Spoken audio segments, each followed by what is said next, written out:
তো আজ আমরা কথা বলবো 25,000 বাজেটের দুটি বেস্ট ফোনের ব্যাপারে। দুটি ফোনই রয়েছে ইন ডিসপ্লে ফিঙ্গারপ্রিন্ট সেন্সার এবং দুটি ফোনের ডিজাইন কিন্তু দুর্দান্ত। তো আমরা কথা বলবো মোটো H40 নিও এবং ভিভো T2 Pro 5G ব্যাপারে। তো চলুন কথা না বাড়িয়ে শুরু করা যায় আজকের ভিডিও। প্রথমে আমরা শুরু করি ডিজাইন এবং বিল্ড কোয়ালিটি দিয়ে।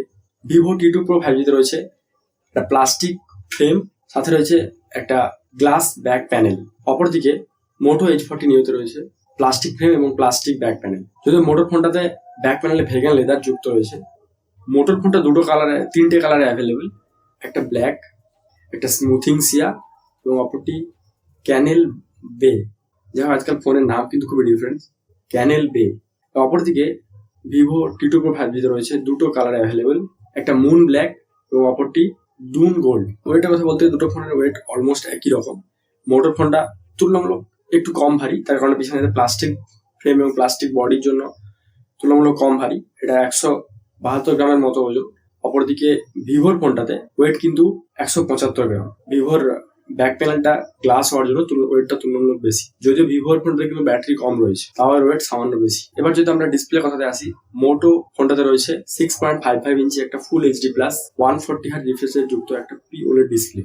অপরদিকে ভিভোর ফোনটাতে রয়েছে 6.78 ইঞ্চি একটা ফুল HD প্লাস 120 হার্জ রিফ্রেশ যুক্ত একটা AMOLED ডিসপ্লে। দুটো ফোনের ডিসপ্লেতে রয়েছে HDR10+ এর সাপোর্ট এবং দুটো ফোনের ম্যাক্সিমাম ব্রাইটনেস 1300 নিটস। এবার যদি আমরা আসি ভিভোর সফটওয়্যার বা ওএস এর কথা, ভিভোর ফোনটাতে রয়েছে FantaCOS 30, যেটা অ্যান্ড্রয়েড 13 এর উপর বেস করে তৈরি। অপরদিকে মোটোর ফোনটাতে রয়েছে তাদের স্টক অ্যান্ড্রয়েড, যেটা অ্যান্ড্রয়েড 13 এর উপর বেস করে তৈরি। এবার আমরা আসছি দুটি ফোনের প্রাণ অর্থাৎ প্রসেসর ব্যাপারে। মোটোর ফোনটাতে রয়েছে মিডিয়াটেকের তরফ থেকে 7030 প্রসেসর, যেটা 6 ন্যানোমিটার ফেব্রিকেশনের উপর তৈরি। অপরদিকে ভিভোর ফোনটাতে রয়েছে মিডিয়াটেকের 7200 প্রসেসর, যেটা কিনা 4 ন্যানোমিটার ফেব্রিকেশনের উপর তৈরি। যদি আমরা বলি গ্রাফিক্স এর কথা, মেল 610 CM3। অপরদিকে ভিভোর ফোনটাতে রয়েছে মেল G610 CM4, অর্থাৎ তুলনামূলক লেটেস্ট গ্রাফিক্স। স্টোরেজ দিকে বলতে গেলে মোটোরোলার ফোনটাতে রয়েছে UMCP স্টোরেজ এবং ভিভোর ফোনটাতে রয়েছে অর্থাৎ ভিভো T2 Pro 5G তে রয়েছে UFS 2.2 স্টোরেজ টাইপ।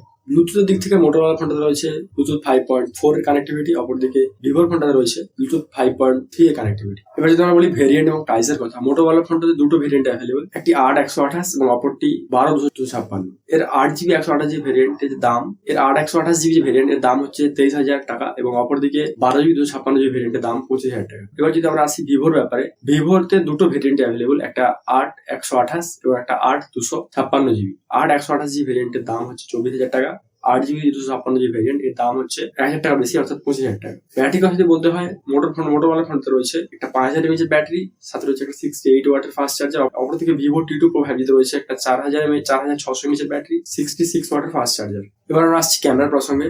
মোটোরোলা ফোনটাতে রয়েছে 1.8 অ্যাপারচার যুক্ত একটা 50 মেগাপিক্সেলের মেন সেন্সার এবং 2.2 অ্যাপারচার যুক্ত একটা 13 মেগাপিক্সেলের ultra wide plus macro lens, অর্থাৎ একই সেন্সার আলট্রা ওয়াইড এবং ম্যাক্রো লেন্সের কাজ করবে। অপরদিকে ভিভোর ফোনটাতে রয়েছে একটা 1.8 অ্যাপারচার যুক্ত একটা 64 মেগাপিক্সেলের ক্যামেরা আর একটা 2 মেগাপিক্সেলের ডেপথ সেন্সার, যেটা কোনো কাজের নয়। তো আমরা মেন ক্যামেরার ব্যাপারে কথা বলবো। মেন সেন্সার দিয়ে কিন্তু দুটো ফোনেই যথেষ্ট ডে লাইট হোক বা নাইটে যথেষ্ট ভালো করে ছবি আসছে। ক্যামেরার দিক থেকে কিন্তু আপনি দুটো ফোনকে কনসিডার করতে পারেন।